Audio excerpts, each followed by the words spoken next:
दोस्तों, इस कहानी का पहला भाग डिस्क्रिप्शन में लिंक दी गई हुई है। जा करके आप पहला भाग जरूर देखें। अब भाग 2 शुरू होता है। रात पूरी तरह गांव पर उतर चुकी थी। हवा तेज थी और बरसात की बूंदें कुएं पर टपक रही थी। गौरी देवी रस्सी पकड़कर धीरे धीरे कुएं में उतर रही थी। हर कदम उनके दिल की धड़कन तेज कर रहा था, क्योंकि अब सच का सामना होना ही था। सीमा, माँ तुम्हारा वादा निभाने आई है, डर मत। दीवारों से हल्की रोशनी झिलमिला रही थी। नीचे पहुँचते ही गौरी देवी ने देखा कुएं की गहरी दीवारों पर लाल चुनरी की परछाई थी और वही आवाज गूंजी, माँ न्याय चाहिए, केवल न्याय। रवि कांप रहा था। माँ आप ऐसा मत करें, ये बहुत खतरनाक है। नरेश भी डर के मारे पीछे हट गया। गौरी, माँ आप समझिए, सच सामने आएगा, पर ये बहुत भयानक हो सकता है। गौरी देवी ने दृढ़ स्वर में कहा, भयानक हो सकता है, पर अब सच्चाई को दबाया नहीं जा सकता। सीमा का वादा अब पूरा होगा। गौरी देवी ने दीवार के एक टूटे पत्थर को हटाया। अचानक कुएं की जमीन हल्की कंपन करने लगी। नीचे मिट्टी में कुछ दबा हुआ दिखाई दिया। वहाँ सीमा का शव लाल चुनरी में लिपटा हुआ, आधा मिट्टी में दबा, आधा बाहर दिखाई दे रहा था। गौरी देवी कांप उठी, लेकिन उन्होंने आंखें नहीं बंद की। सीमा, मैं अब तुझे शांति दूंगी। रवि चीख पड़ा, माँ नहीं, हम इसे यहाँ से बाहर निकालेंगे। पर गौरी देवी ने धीमे स्वर में कहा, रवि ये सिर्फ शव नहीं, ये सच का प्रतीक है।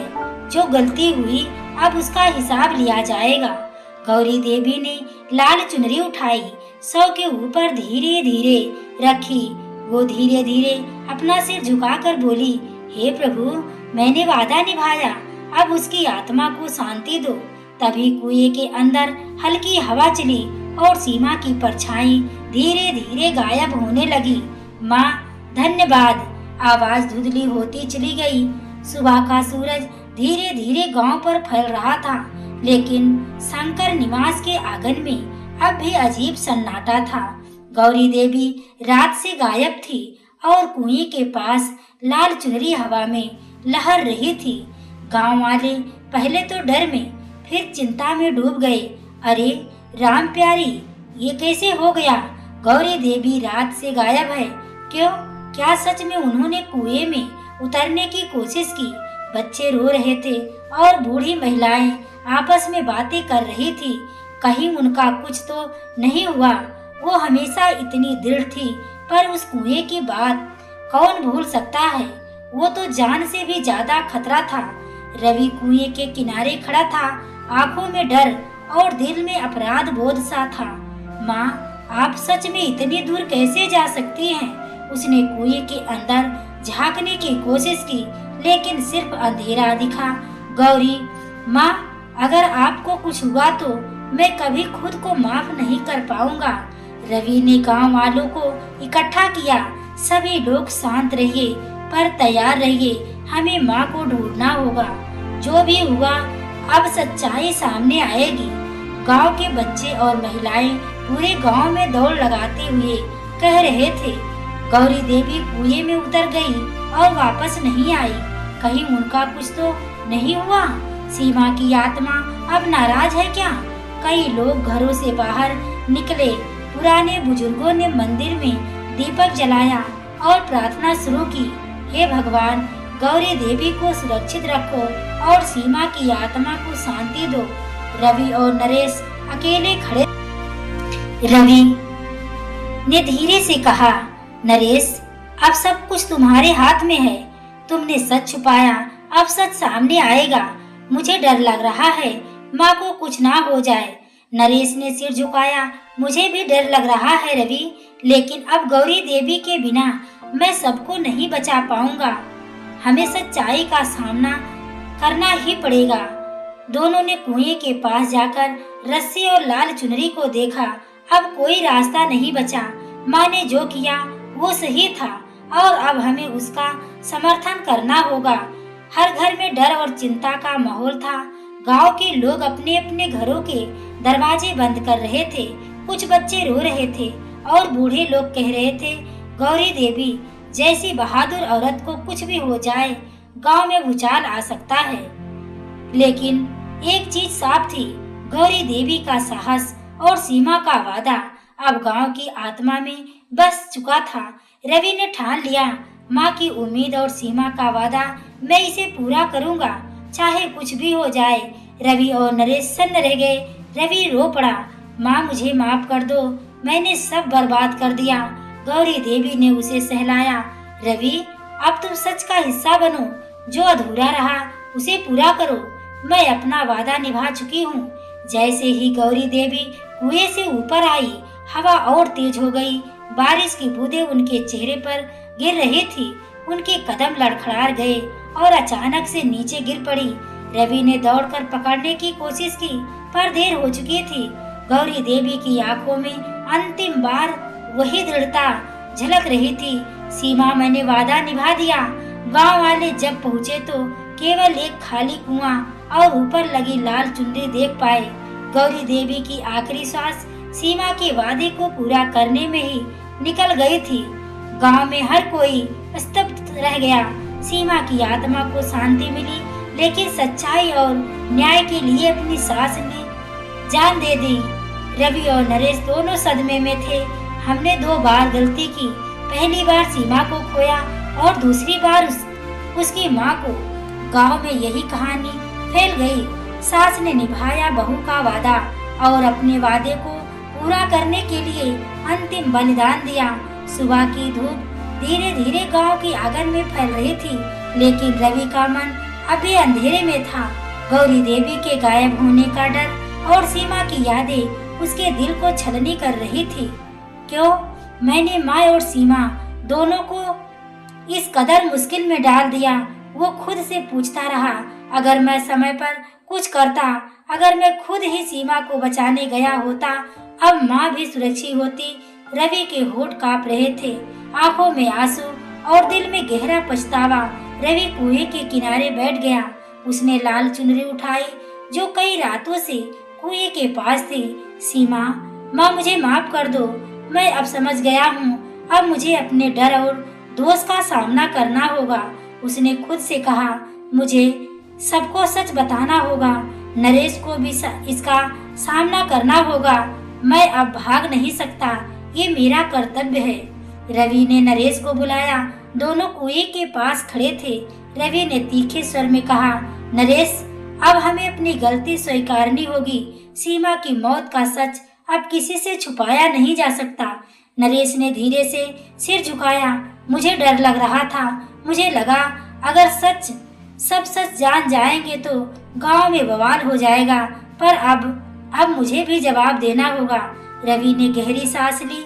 अब हम दोनों जिम्मेदार हैं। माँ के साहस और सीमा के वादे को सम्मान देना होगा। रवि अकेले कुएं के पास बैठा और अपने मन से बातें करने लगा। मैंने कभी नहीं सोचा था कि मेरी गलती इतनी बड़ी हो सकती है। माँ ने अपनी जान जोखिम में डाली और मैं बस डर के मारे खड़ा रहा। उसने लाल चुनरी को अपने हाथ में कस लिया। अब डरने का समय नहीं, मुझे सही काम करना होगा, सीमा के लिए, माँ के लिए और खुद के लिए। रवि ने तय किया कि वह गांव वालों को सच्चाई बताएगा और नरेश को भी इसका जिम्मेदार बनाकर न्याय सुनिश्चित। रवि और नरेश रात भर नहीं सो पाए। गांव में हवाएं अजीब तरह से चल रही थी और दूर से उल्लू की आवाज गूंज रही थी। कुएं के पास अभी भी लाल चुनरी हिल रही थी। यह चुनरी जैसे सीमा हमें कुछ कहना चाहती हो। रवि ने धीरे से कहा, माँ अगर आप होती तो ये सब जल्दी साफ हो जाता। नरेश ने घबराकर कहा, हम अब क्या करें, अभी भी डर लग रहा है। रवि ने चुनरी उठाई। उसके नीचे एक पुराना कागज था, गीला और मिट्टी में थोड़ी नमी लगी हुई। वो कागज खोलते ही दोनों की सांसें थम गई। उस पर लिखा था, सच वही है जो तुमने छुपाया, अब इसे उजागर करो। मैं हमेशा देख रही हूँ और न्याय का इंतजार कर रही हूँ। रवि ने कांपते हुए कहा, सीमा, ये तुम्हारा संदेश है। नरेश ने भी चुपचाप सिर हिलाया। हमें इस गांव वालों को दिखाना होगा और सच्चाई सामने लानी होगी। रवि और नरेश ने गांव वालों को इकट्ठा किया। रवि ने उठकर बोला, गांव वालों, अब कोई झूठ नहीं चलेगा। जो हुआ उसे अब सबके सामने लाना होगा। लोग भयभीत थे। क्यों रवि, ये सच क्या है? रवि ने धीरे से कहा, सीमा की आत्मा अब शांति चाहती है और जो गलती हुई उसका सामना करना हमारा कर्तव्य है। रवि ने लाल चुनरी को ऊंचा उठाया। हवा में हल्की झिलमिलाहट हुई, जैसे किसी ने उसे आशीर्वाद दिया हो। कुएं से हल्की हंसी गूंजी। अब न्याय का समय आ गया है, पर देखो कि कौन तैयार है। नरेश डर के मारे कांप रहा था। रवि, ये आवाज वो सच में सीमा की है?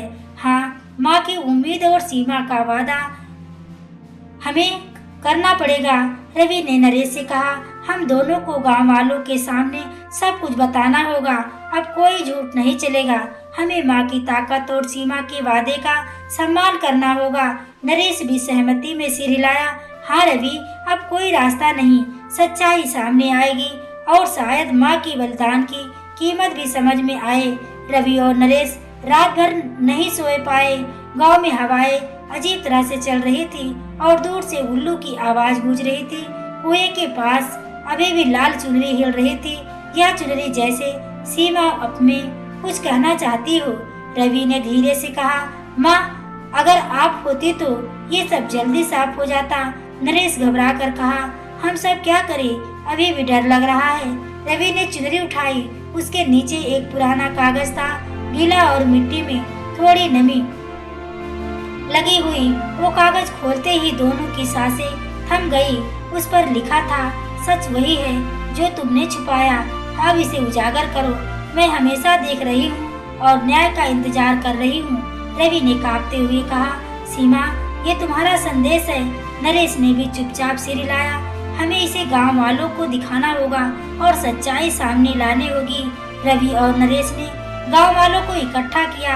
रवि ने उठकर बोला, गांव वालों, अब कोई झूठ नहीं चलेगा। जो हुआ उसे सबके सामने लाना होगा। लोग भयभीत थे। क्यों रवि, क्या सच है?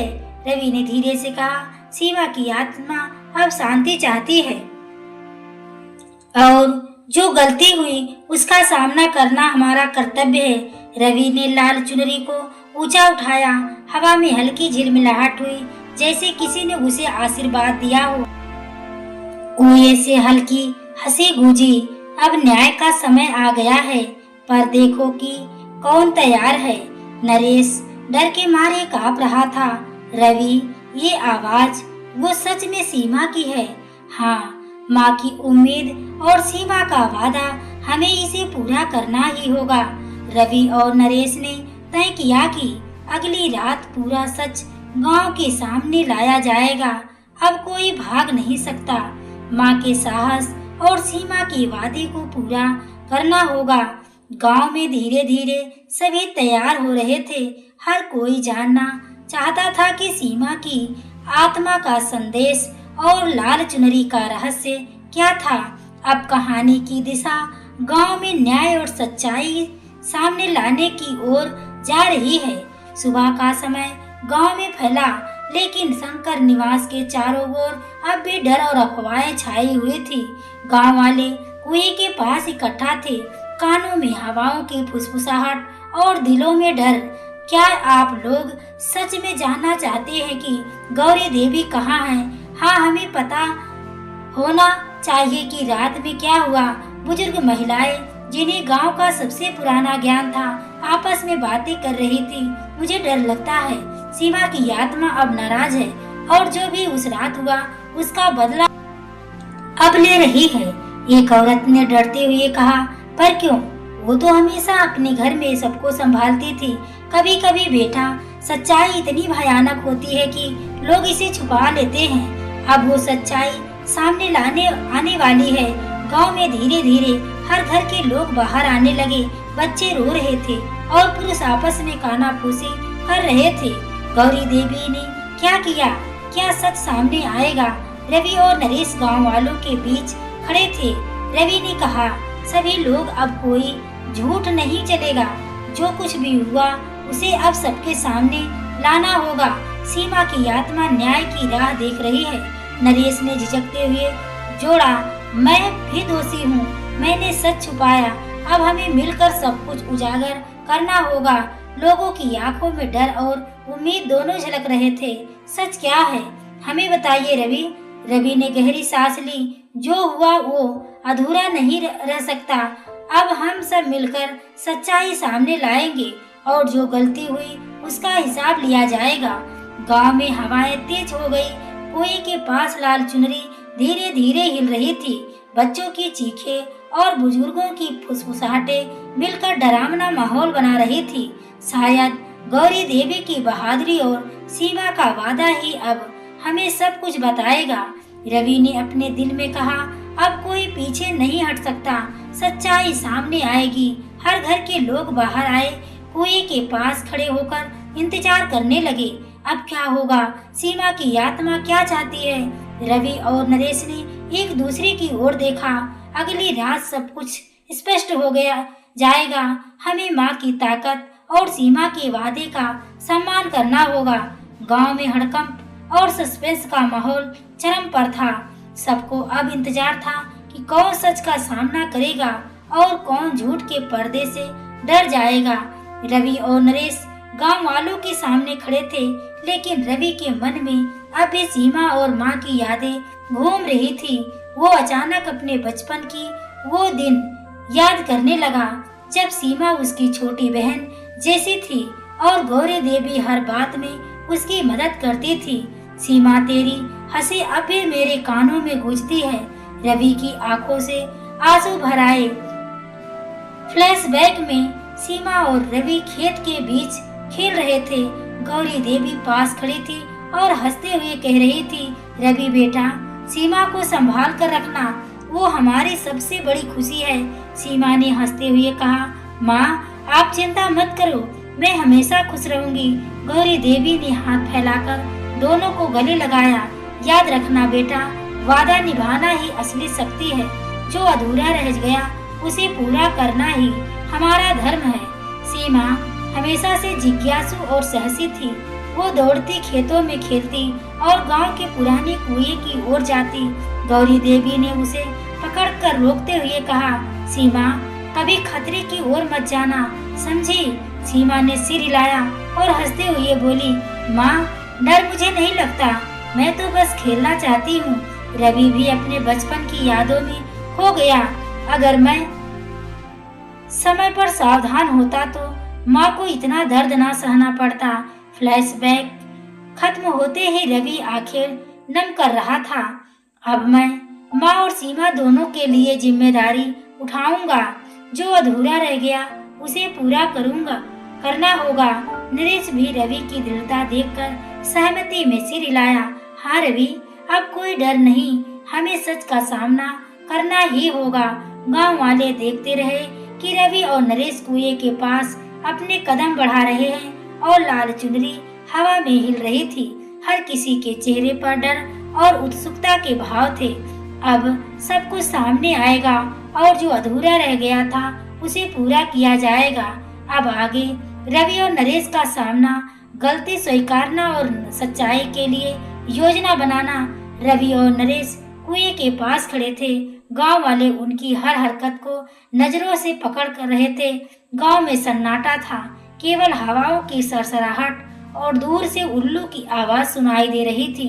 अब और नहीं छुपाया जा सकता, सबको सच बताना ही होगा। रवि ने दृढ़ स्वर में कहा। नरेश ने डर के मारे सिर झुकाया। हाँ मुझे भी डर है, पर अब कोई रास्ता नहीं बचा, हमें अपनी गलती स्वीकारनी होगी।